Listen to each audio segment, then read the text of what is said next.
अस्सलाम वालेकुम। आज हम लोग क्लास 12 का एक चैप्टर है ज्योग्राफी का, एटमॉस्फेरिक डिस्टर्बेंस, उसके बारे में जानते हैं। और ऑब्वियसली हम बहुत कम वीडियो डालते हैं, तो आज सोचे कि स्टार्ट करते हैं। बहुत सारे स्टूडेंट्स लोग क्लास 11 और 12 के WB के, उन लोगों के पास नोट्स नहीं है या प्रॉपर गाइडेंस नहीं है या पैसा नहीं है ट्यूशन्स के लिए।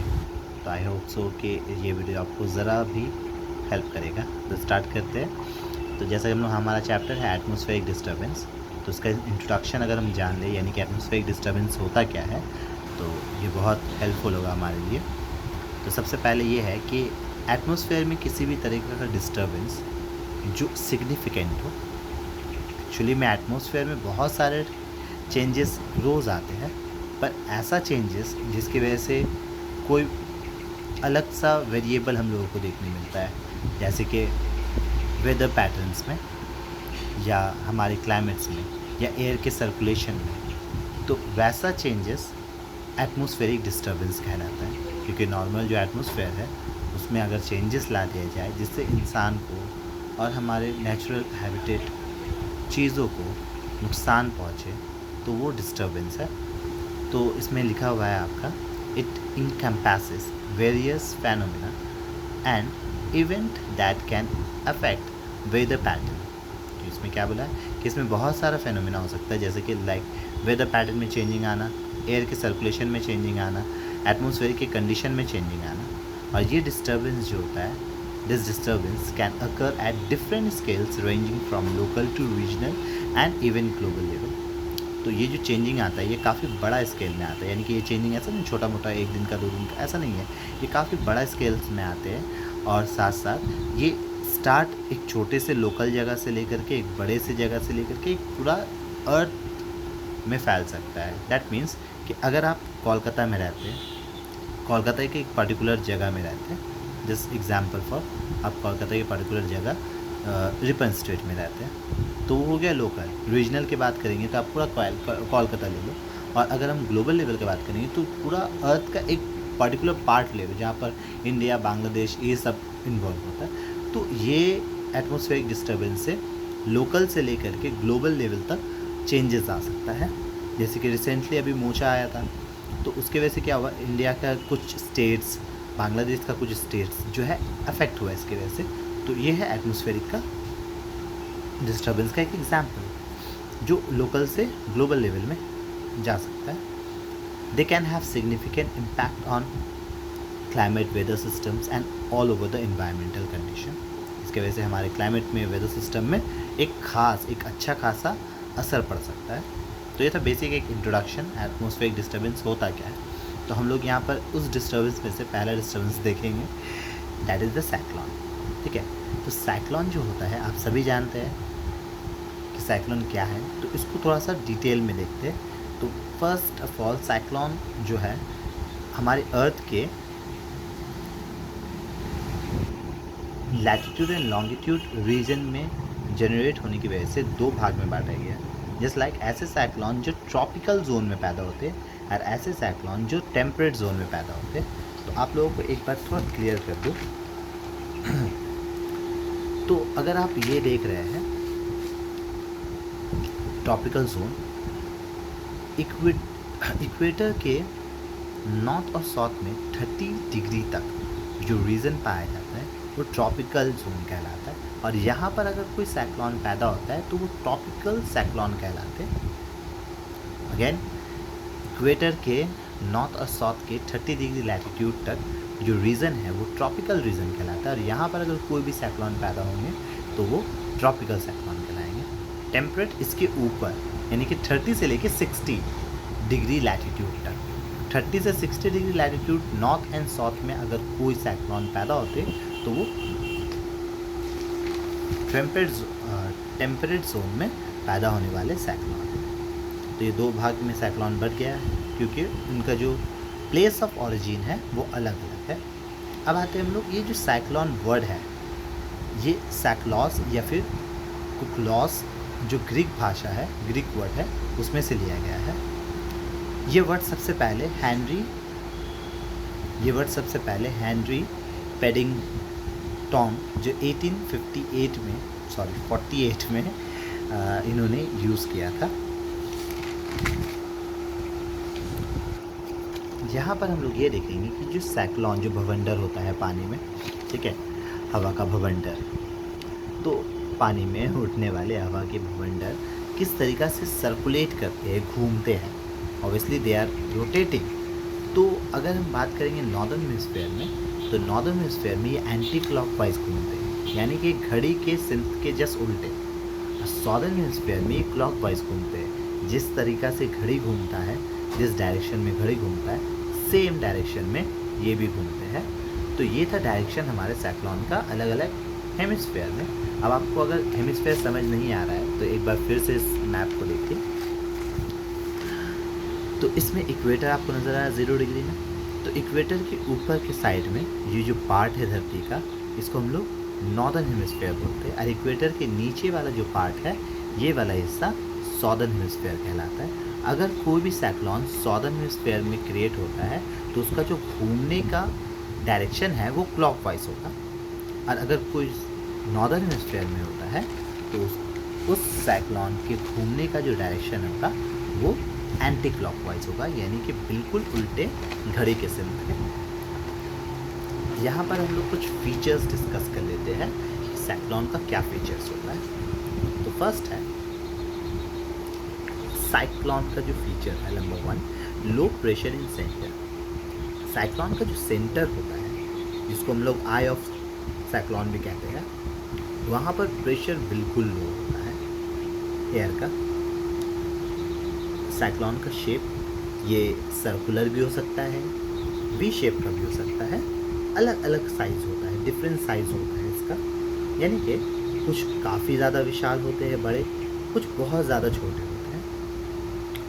साथ ही ये एनर्जी का एक सोर्स है, ये काफ़ी ज़्यादा स्पीड में घूमता है, इसका स्पीड काफ़ी रहता है, तो एक प्रकार का ये एनर्जी का सोर्स है हमारे लिए। नेक्स्ट है आई ऑफ साइक्लोन, यानी कि साइक्लोन का जो बीच का हिस्सा रहता है, इसका रेडियस कितना होता है, 30 से लेकर के 65 किलोमीटर। जैसे हम बताएं कि साइज़ अलग होता है तो ऑब्वियसली इसका रेडियस भी अलग होगा। स्पीड ऑफ साइक्लोन जो हवा रहता है वो 20 से लेकर के 400 किलोमीटर पर आवर की गति से घूमता है। स्टेबिलिटी, ये कभी कभी स्टेबल होता है और कभी कभी स्टेबल नहीं होता है। कुछ ऐसे साइक्लोन होते हैं जो बहुत ज़्यादा विनाश पैदा करते हैं, जैसे कि 2020 में एम्फन आया था, आप तो जानते हैं, वो उसने काफ़ी ज़्यादा तबाही मचाई थी। अब यहाँ पर आपको नेक्स्ट पॉइंट दे रहा है कि how name of the cyclone determine. हम लोग कैसे किसी भी साइक्लोन का नाम देते, जैसे कि मोचा, एम्फन, आयला, ये सब साइक्लोन का नाम कैसे रखा जाता है और कौन रखता है। तो हमारे यहाँ पर वर्ल्ड मेट्रोलॉजिकल ऑर्गेनाइजेशन है जो 2000 में स्थापित किया गया था, बनाया गया था, वही क्या करते हैं, साइक्लोन का नाम जो है रखते हैं। नेक्स्ट है यहाँ पर हमारे यहाँ पर इंडिया में साइक्लोन कहाँ कहाँ ऑरिजिनेट हो सकते हैं, तो Indian Ocean, Bay of Bengal and अरब सागर। और टोटल जो नेम आज तक रखा गया है साइक्लोन का वो 64 साइक्लोन है। होप सो आपको ये पार्ट सारा समझ में आया होगा, features, directions and some basic point, just like कौन नाम रखता है, कौन सा डिपार्टमेंट है जो साइक्लोन्स के नाम रखते हैं, एंड हमारे देश में साइक्लोन्स कहाँ पर ऑरिजिनेट हो सकते हैं और आज तक कितने हुए हैं। अब हम लोग आते हैं टाइप ऑफ साइक्लोन। तो सबसे पहले जो हम लोग देखे थे मैकेनिकल ऑफ साइक्लोन, तो उसमें था एक ट्रॉपिकल साइक्लोन और एक है टेम्परेट साइक्लोन। तो ट्रॉपिकल और टेम्परेट में सबसे पहले हम लोग ट्रॉपिकल साइक्लोन देखते हैं। तो व्हाट इज़ ट्रॉपिकल साइक्लोन। तो tropical cyclones are violent storms that originate over the ocean in tropical zone and move to coastal areas, causing violent winds, very heavy rainfall, and large-scale destruction due to storm surge। तो यहाँ पर बोलता है कि tropical cyclones बहुत ही तबाही मचाने वाले तूफ़ान हैं, आंधी है, जो ओशन में क्रिएट होते हैं, ओशन के ऊपर में। कौन से ओशन? ऐसे ओशन जो ट्रॉपिकल जोन्स में पाए जाते हैं, दैट मीन्स नॉर्थ और साउथ के 30 डिग्री लैटिट्यूड तक। और ये आहिस्ते आहिस्ते कोस्टल लाइन की तरफ, कोस्टल एरिया की तरफ बढ़ते समुंदर में ओरिजिनेट हुए और आहिस्ते आहिस्ते समुंदर के किनारे पहुंचना शुरू करते हैं। और इन तूफ़ानी हवाओं से बहुत ज़्यादा बरसात होती है और बहुत ज़्यादा स्केल में, यानी कि बहुत ज़्यादा ही तबाही इन सब तूफ़ान की वजह से आती है। सेम डिफिनेशन हिंदी में भी लिखा हुआ है। कोशिश की है कि हिंदी में थोड़ा ट्रांसलेट कर दूँ, तो एक बार देख लेना अगर जो हिंदी मीडियम का है। तो हमारे यहाँ पर तो साइक्लोन इंडियन ओशन में अगर क्रिएट होता तो वी कॉल इट साइक्लोन, पर ट्रॉपिकल साइक्लोन्स का अलग अलग नाम है अलग अलग जगह पर। जैसे कि अटलांटिक ओशंस में अगर ये साइक्लोन क्रिएट होते तो उसे साइक्लोन नहीं, ह्यूरिकेन्स बोलते। Western Pacific and south China में अगर ये साइक्लोन्स क्रिएट होते तो वहाँ पर उसको टाइफून कहा जाता है। और वेस्टर्न ऑस्ट्रेलिया में अगर ये साइक्लोन पैदा होते तो इन्हें विली विली कहा जाता है।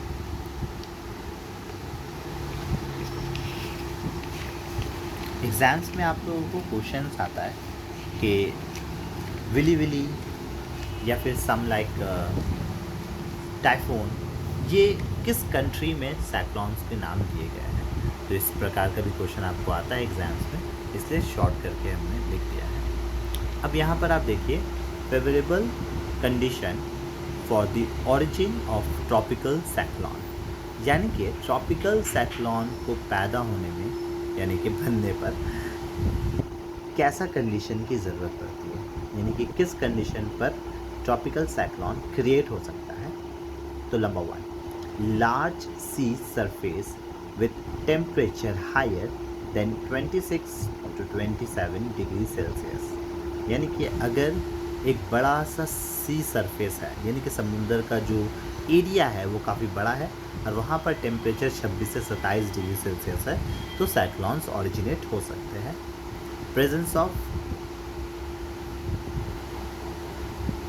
कैरियोलिस फोर्स, कैरियोलिस फोर्स के बारे में तो आपने जानते हैं कि ये क्या है। This according to this winds जो है अपने डायरेक्शन चेंज करते हैं नॉर्दर्न हेमिस्फीयर में और साउदर्न हेमिस्फीयर में, यानी कि अगर विंड्स नॉर्दर्न हेमिस्फीयर में रहते हैं तो वो लोग अपना डायरेक्शन चेंज करके राइट की तरफ मुड़ जाते हैं, और जो विंड्स साउदर्न हेमिस्फीयर में रहते हैं वो लेफ़्ट की तरफ मुड़ जाते हैं due to the rotation of earth. तो ये एक रीज़न होता है साइक्लोन का पैदा होने का। Small variation in the vertical wind speeds, यानी कि जो हवा वर्टिकली आते हैं उनके स्पीड्स में अगर चेंजिंग आ जाए तो साइक्लोन्स क्रिएट होते हैं। लो प्रेशर साइक्लोनिक सर्कुलेशन, यानी कि समुंदर के सरफेस पर जहाँ पर भी प्रेशर लो होगा वहीं से साइक्लोन का क्रिएशन शुरू होता है।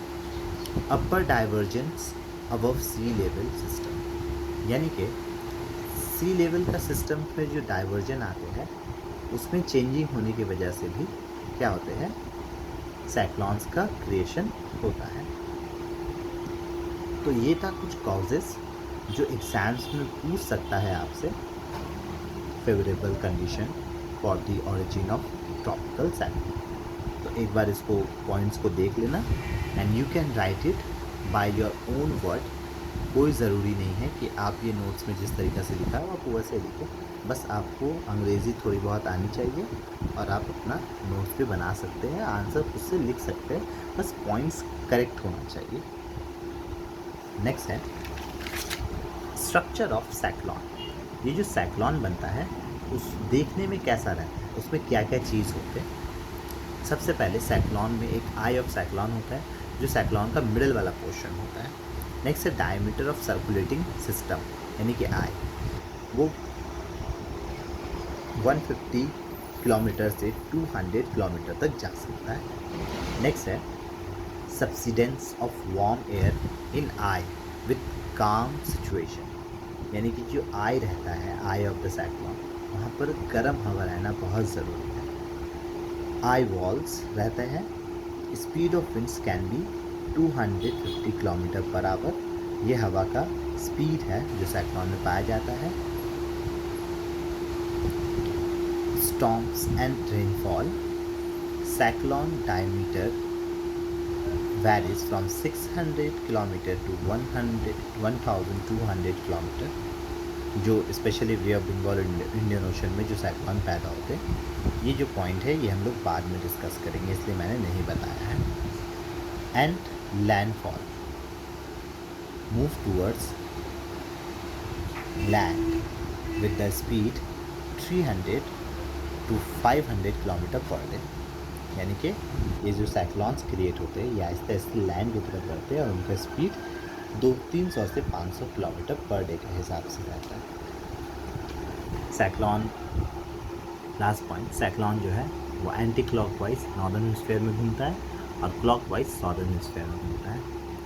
और सबसे इम्पॉर्टेंट बात, 0 से लेकर के 5 डिग्री तक इक्वेटोरियल रीजन में कोई भी साइक्लॉन पैदा यानी कि ओरिजिनेट नहीं होता है। अगर ऐसा क्वेश्चन आपसे पूछ ले कि इक्वेटर्स में